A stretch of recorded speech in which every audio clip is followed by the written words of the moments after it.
이스라엘 민족의 조상이 아브라함입니다. 이스라엘 민족의 조상 아브라함은 하나님이 통치하는 사람입니다. 그러므로 아브라함의 후손인 이스라엘 민족 역시 하나님이 통치하는 민족입니다.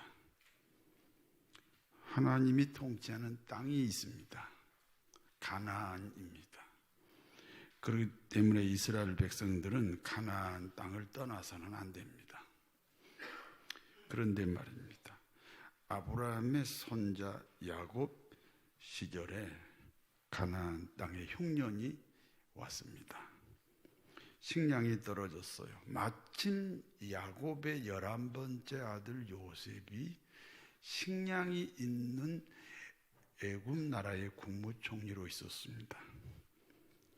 그래서 야곱은 가족을 거느리고 애굽 땅으로 갔습니다. 애굽 땅은 어떤 곳입니까?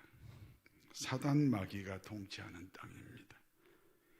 그러니까 야곱은 하나님이 통치하는 가나안 땅에서 사단 마귀가 통치하는 애굽 땅으로 이주를 했다는 것입니다. 애굽 땅에 이주한 야곱의 가족은 세월이 지나면서 이스라엘 민족이라는 큰 이제 민족으로 발전을 합니다. 하나님이 통치해야 하는 이스라엘이에요. 하나님이 통치해야 하는 이스라엘 민족이에요. 그러나 애굽 땅에 살기 때문에 마귀 사단이 통치합니다. 그래서 노예 신분으로 추락합니다. 이스라엘 BC 한 2000년 전에 하나님이 아브라함과 그 후손에게 가나안 땅을 떠나지 마라. 그런데 손자 때 떠났다 그랬잖아요. 그래서 노예가 됐죠. 또 400년 만에 돌아와요.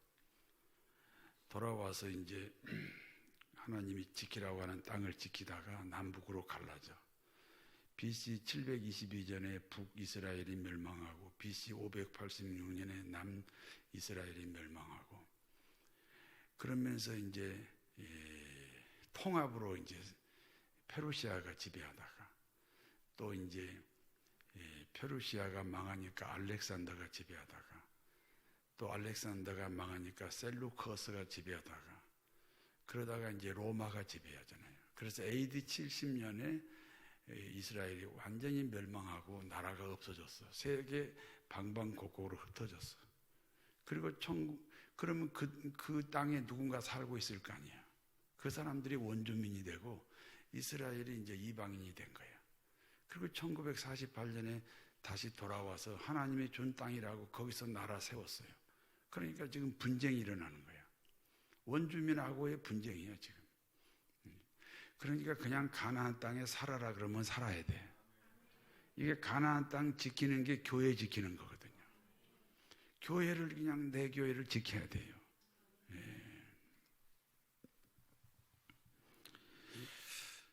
가나안 땅을 떠난 이스라엘이 노예 신분으로 추락했다는 거지.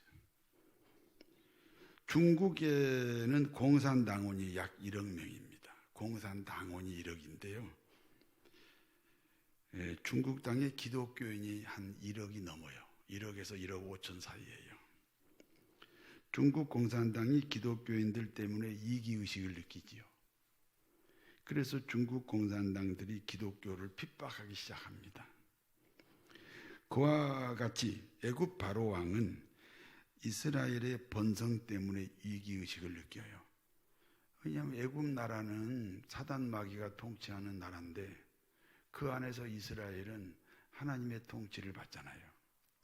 그리고 이게 번성하면 위기의식을 느끼는 거예요. 그래서 이스라엘 민족의 번성을 막기 위해서 중노동을 시켜요. 새벽 3시에 출근하고 밤 12시에 퇴근하라는 거예요. 그래도 여전히 번성해요. 그래도 여전히 번성하는 이유가 있어요. 하나님의 백성이기 때문에 번성해요. 그러므로 애굽 바로 왕이 특단의 조치를 취합니다. 군대를 동원해 가지고 남자아이가 태어나면 다 죽이라는 거예요.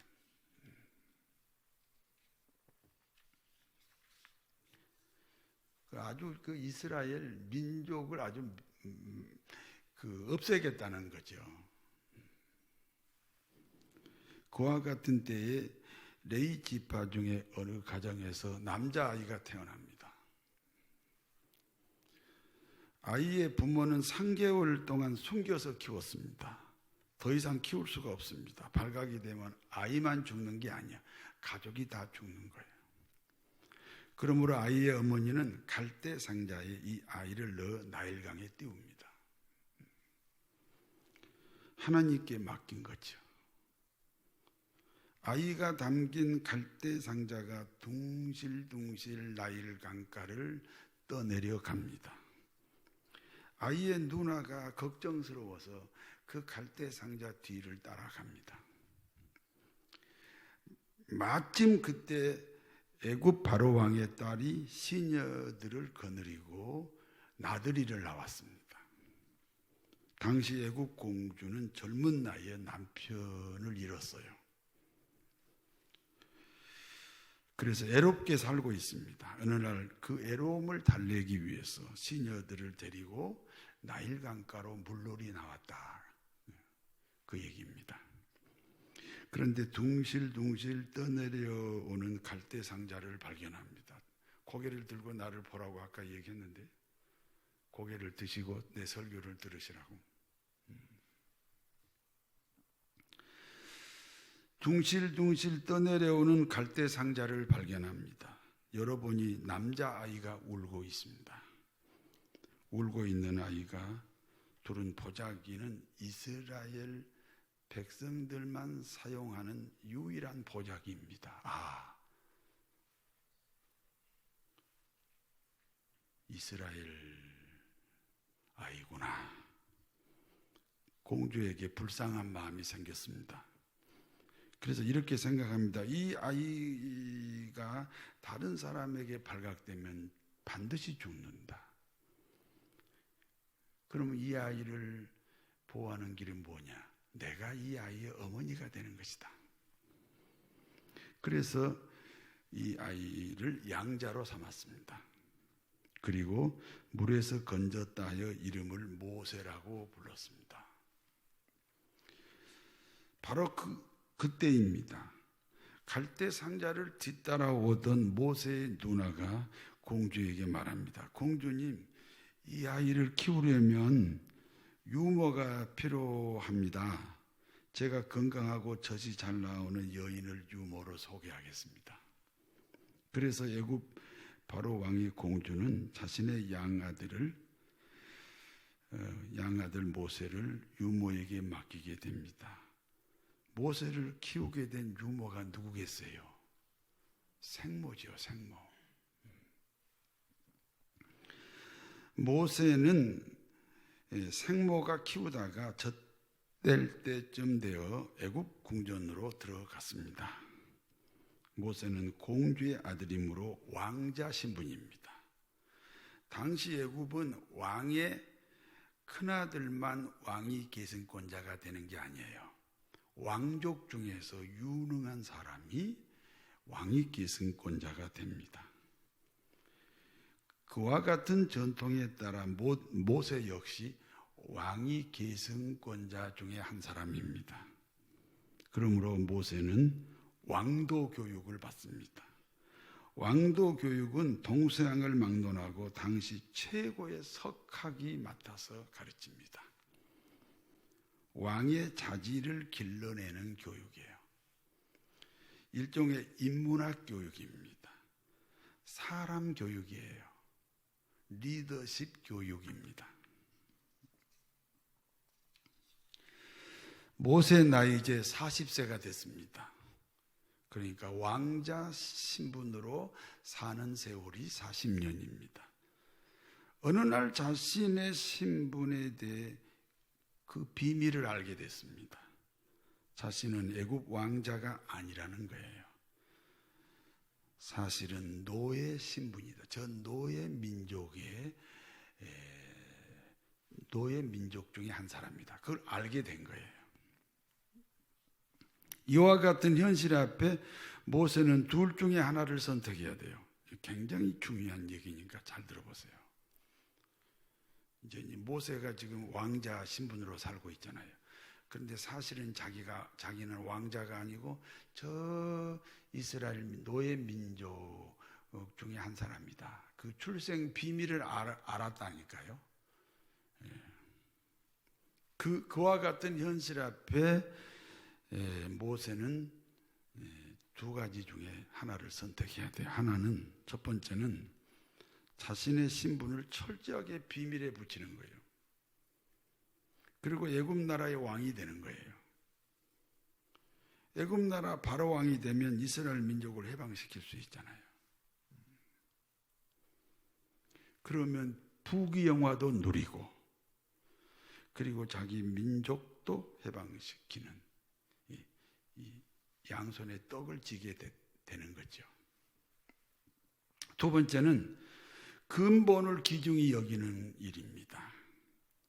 자신의 근본은 노예입니다. 그러면 모세는 어떻게 해야 합니까? 노예로 돌아가는 거예요. 그리고 노예 민족을 해방시키는 거예요. 노예 신분으로 노예를 해방시키는 일은 불가능한 일입니다.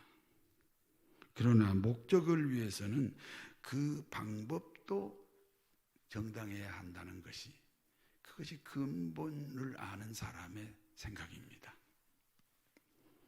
예수님이 우리를 구원하실 때 하나님의 신분으로 우리를 구원하지 않았어요. 죄인으로 오셔서 죄인을 구원했어요. 그러므로 모세는 예수님의 방법, 두 번째 방법을 선택합니다. 근본을 귀중히 여기는 결단입니다. 요즘은요, 근본을 잃어버린 시대 아니에요? 목적을 위해서는 수단과 방법을 동원하잖아요. 그렇지 않습니다. 목적보다 더 중요한 것이 방법, 수단과 방법이거든요. 모세는 근본을 선택합니다. 모세가 스스로 노예 신분이 되어 노예 민족을 구원하겠다는 겁니다. 그런데 하나님이 길을 열어주시지 않습니다. 엄청난 헌신이잖아요. 왕이 될 수 있는 기회를 포기하고 노예를 구원하겠다고 노예 신분으로 스스로 추락을 했으니까 뭐 하나님이 좀 쨍하고 나타나서 도와줘야 되는 거 아니에요? 그런데 하나님이 도와주지 않습니다. 한 번은 모세가 보니까 애굽 감독관이 이스라엘 사람을 학대합니다. 모세가 보니까 분통이 터져요. 그래서 학대하는 애굽 사람을 쳤는데 그냥 죽어버렸어요. 그래서 죽은 애굽 사람을 모래 무더기 속에 숨겼습니다. 다음 날입니다. 모세가 보니까 같은 이스라엘 사람끼리 싸웁니다. 같은 노예 신분입니다. 서로 돕지는 못할 망정 싸워서는 안 된다. 모세가 이렇게 충고를 했습니다. 그때 싸우던 이스라엘 사람이 말합니다. 어제는 애국 감독관을 죽였다. 오늘은 나를 죽이려고 하느냐? 그러니까 모세 신분이 들통이 나잖아요. 이와 같은 소문이 애굽 바로 왕에게 전달이 됩니다. 바로 왕은 평소 모세가 자신의 형제라고 생각했습니다. 고모 아들이라고 생각한 거죠. 아버지의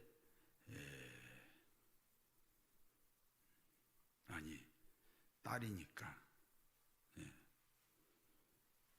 딸이니까 뭐예요? 사촌이라고 생각해요. 사촌. 그런데 노예 민족의 출신이라는 사실을 알게 됐어요. 배신감을 느끼는 거죠. 그래서 모세를 죽이겠다고 군대를 동원합니다. 그러므로 모세는 사막으로 도망을 갔어요. 사막 건너편에 미디안 지방이 있습니다. 결국 모세는 미디안 지방에서 숨어 살게 됩니다. 모세는 왕관까지 버리고 이스라엘 민족을 구원하겠다는 사람입니다. 그런데 하나님이 도와주지 않잖아요. 무엇이 문제입니까? 무엇이 문제이기 때문에 도와주지 않습니까? 출애굽기 2장 12절에 좌우를 살펴 사람이 없음을 보고 애굽 사람을 쳐 죽여 모래 속에 숨기니라. 좌우를 살펴 사람이 없음을 보고 좌우를 살폈습니다. 그리고 사람이 없음을 확인했습니다. 당시 모세의 신앙은 하나님 중심이 아니라는 거예요. 성도 여러분, 기독교의 신앙은 사람 중심이 아니에요. 하나님 중심입니다. 지금 모세는 하나님 중심이 아니에요. 전능하신 하나님은 우리 기독교인이 하나님 중심이 될 때까지 어떤 하나님으로 계십니까? 내가 지금 질문하는 거예요, 여러분에게. 전능하신 하나님은 우리 기독교인이 하나님 중심이 될 때까지 어떤 하나님으로 계십니까?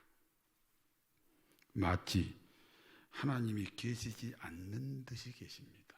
마치 하나님이 무능한 분인 것처럼 계십니다. 모세는 미디안 땅에서 미디안의 제사장 이드로의 사이가 됩니다. 당시는 아프리카 일부와 중동 일대와 아시아 일부를 지배하던 민족이 애굽 민족입니다. 애굽 나라입니다. 모세가 살고 있는 미디안 역시 애굽의 통치권이 미치는 곳입니다. 지금 모세는 애굽 왕의 지명 수배자잖아요. 기업을 가질 수 없어요. 그러므로 장인 이드로의 양치기로 세월을 보내요. 40년의 세월이 지나갔습니다. 그러니까 모세 나이 80이 됐습니다. 태어나서 40세까지는 애굽 나라의 왕자 신분이었습니다. 그리고 40세부터 80세까지는 시골뜨기 양치기로 살고 있습니다. 그러던 어느 날입니다. 그날도 여전히 양떼를 몰고 호렙산 기슭까지 갔습니다. 출애굽기 3장 1절에서 3절을 고개를 들고 여기 자막을 보시고 한번 읽어봐요. 시작.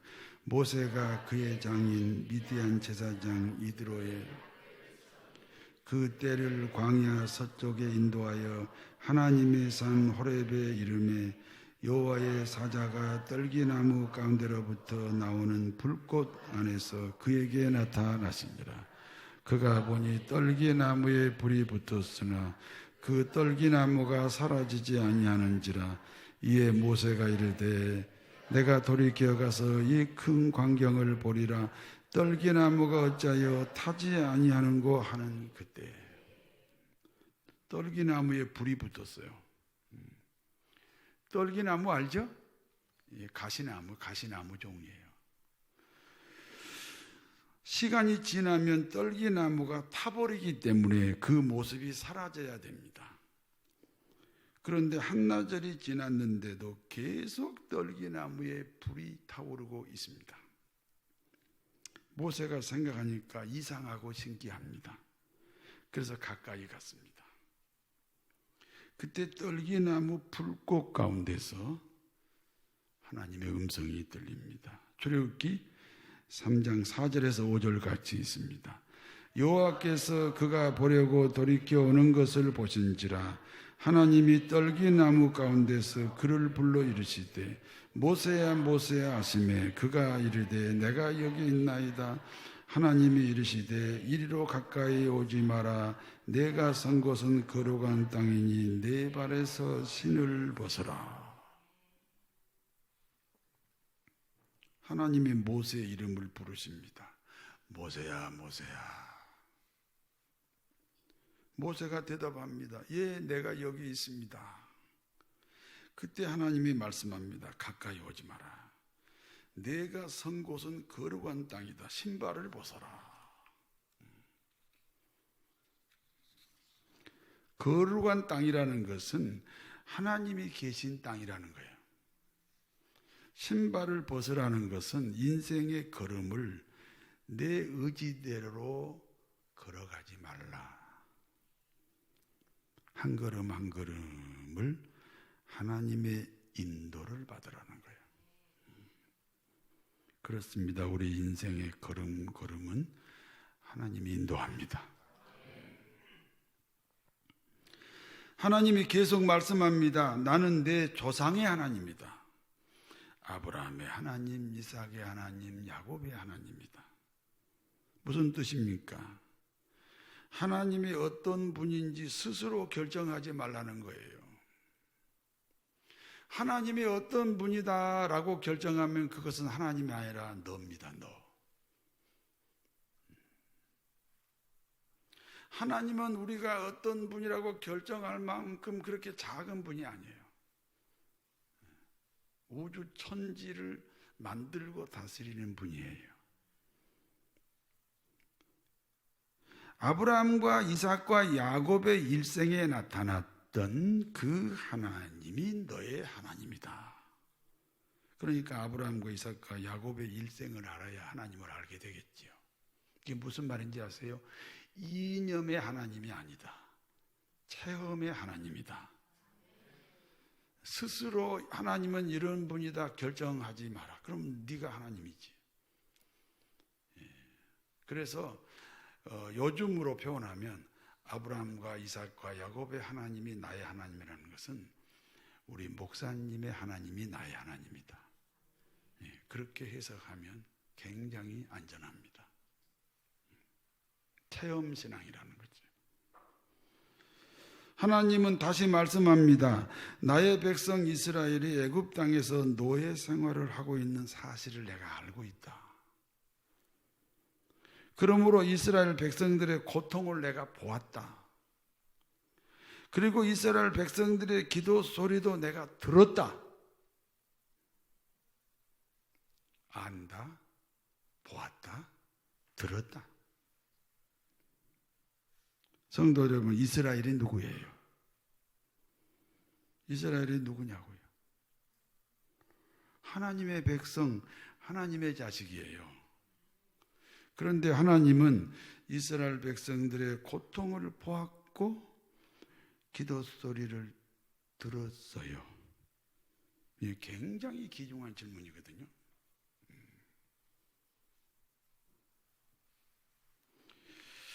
여러분의 자녀가 괴한에게 유괴당했다고 가정을 합시다.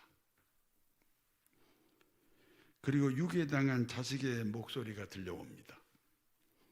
엄마, 시커먼 아저씨가 칼을 내 목에 들이대고 있어. 나 죽이겠대. 엄마, 나 살려줘. 그런 전화 목소리를 들었어요. 그와 같은 자식의 목소리를 들은 어머니의 마음이 찢어질 듯 아픕니다. 그와 같이 하나님의 백성 이스라엘이 430년 동안 부르짖어 기도했어요. 하나님 아버지, 애굽인에게 매를 맞고 오늘 또 한 사람이 죽었습니다. 피투성입니다. 우리 민족을 살려주시옵소서. 하나님은 이와 같은 자기 백성 이스라엘의 기도를 들으시면 어떻게 될까요? 유괴당한 아들의 목소리를 들었던 어머니처럼 하나님도 가슴이 찢어지게 아프시겠지요. 그런데 하나님은 마치 듣지 않으신 듯 430년이나 침묵했습니다. 이유가 뭡니까? 하나님은 누군가를 사용하셔서 자기 일을 하시는 분입니다. 하나님 어떤 분이라고? 누군가를 사용하셔서 자기 일을 하시는 거예요. 이스라엘 백성을 해방시키는 일에 사용될 만한 인물이 아직까지 없어요. 그래서 430년 동안 침묵하신 거예요.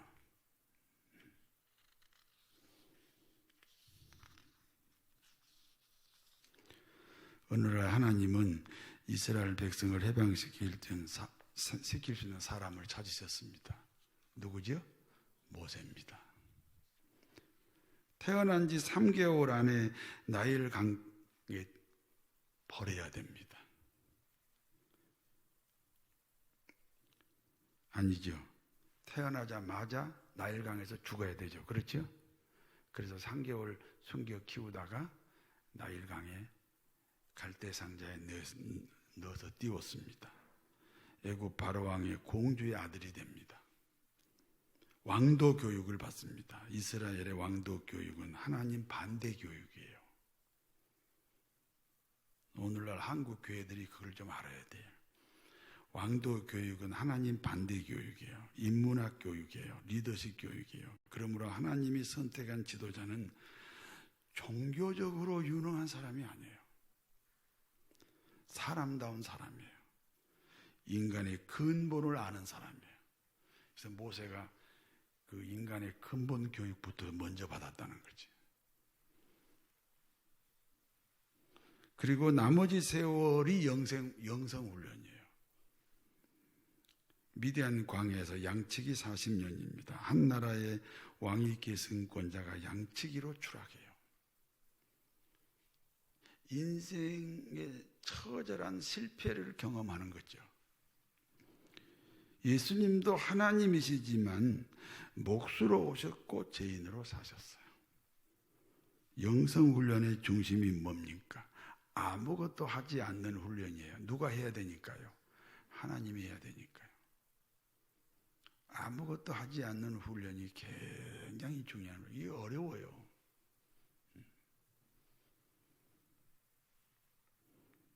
하나님이 쓰셔야 하기 때문에 아무것도 하지 않는 훈련이 중요해요. 여기까지가 본문의 내용입니다. 이제 본문이 주는 교훈을 말씀드립니다. 사명자는 죽지 않습니다. 따라서 하세요. 사명자는 죽지 않습니다. 모세가 태어날 때는 남자아이가 태어나면 반드시 죽어야 합니다. 그러므로 모세도 당연히 죽은 목숨이에요. 그런데 죽지 않았어요. 오히려 바로왕의 보호를 받고 성장합니다.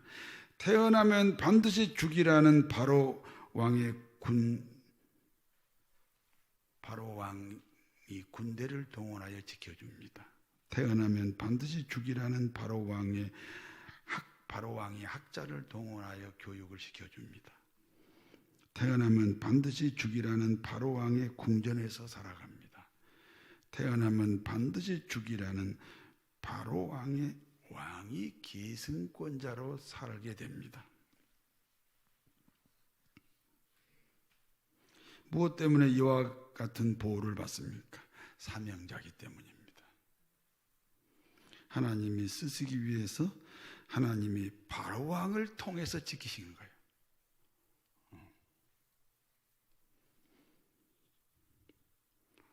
여러분, 사명자가 되셔야 돼요. 하나님은 전능하신 방법으로 사명자를 지키고 보호합니다.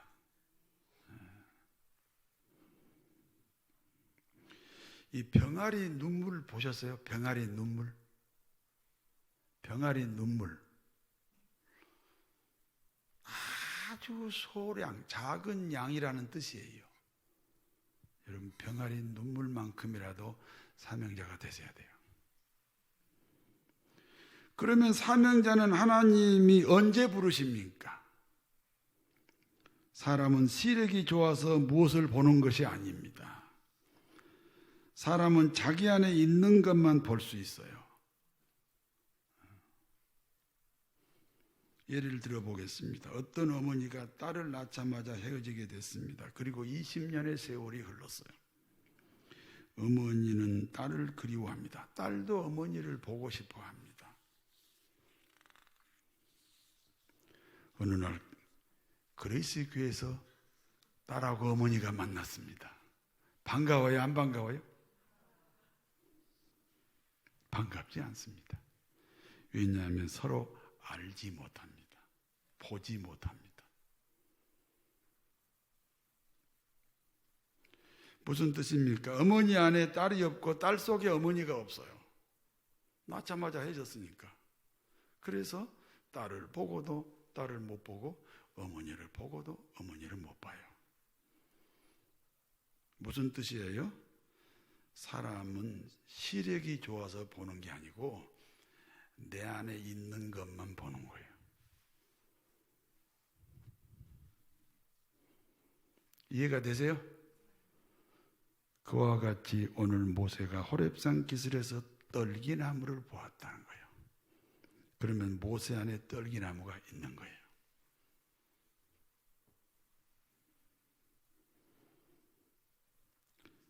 나무에는 4종류가 있어요. 관상수가 있죠. 아름다움으로 사람을 즐겁게 합니다. 과목이 있어요. 열매로 사람을 기쁘게 합니다. 제목이 있어요. 집을 지어서 사람을 행복하게 합니다. 떨기나무가 있어요. 가시나무, 떨기나무. 땅만 차지하고 사람을 찌르기나 하는 나무예요. 아무 쓸데가 없는 나무예요. 모세는 자신을 떨기나무로 보았습니다. 자신이 죄인이라는 자기 발견입니다. 하나님의 은혜가 아니면 죽은 막대기 같은 인생이라는 고백입니다. 모세는 자신을 떨기나무로 고백해요. 바로 그때 모세 안에 있는 떨기나무에 성령의 불이 붙었습니다. 성령의 불길 성령 불이야. 성령의 불길 성령 불이야. 온 천하 세계 만방에 퍼지자 성령의 불길. 하나님이 부르시는 시간이에요. 여러분의 시간이 되시기를 바랍니다. 사명자가 되셔야 돼요. 하나님의 절대 보호가 있습니다. 하나님이 부르시는 때가 되어야 돼요. 자신을 떨기나무로 고백합니다. 그러면 성령의 불이 그 사람 심령 안에서 타오르게 됩니다. 하나님이 부르시는 시간입니다. 아니, 성령의 불도 없이 뭘 한다는 거예요?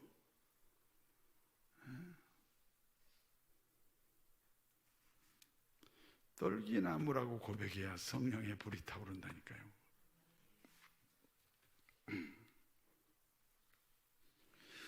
하나님이 모세를 사용함으로 홍해가 갈라졌습니다. 반석에서 물이 나옵니다. 구름 기둥과 불 기둥으로 지키십니다. 아침에는 만나가 내려옵니다. 하나님이 모세를 사용하심으로 이스라엘 민족이 해방이 됩니다. 이와 같은 사명자로 살아야 합니다. 그러므로 자신을 떨기나무로 고백하여 성령의 사람들이 되시기를 진심으로 축원합니다. 전능하신 하나님, 떨기나무에 성령의 불이 타오르고 있습니다. 이와 같은 간증을 통해 우리 모두는 사명자로 살게 하여 주옵소서. 예수님의 이름으로 기도하옵나이다. 아멘.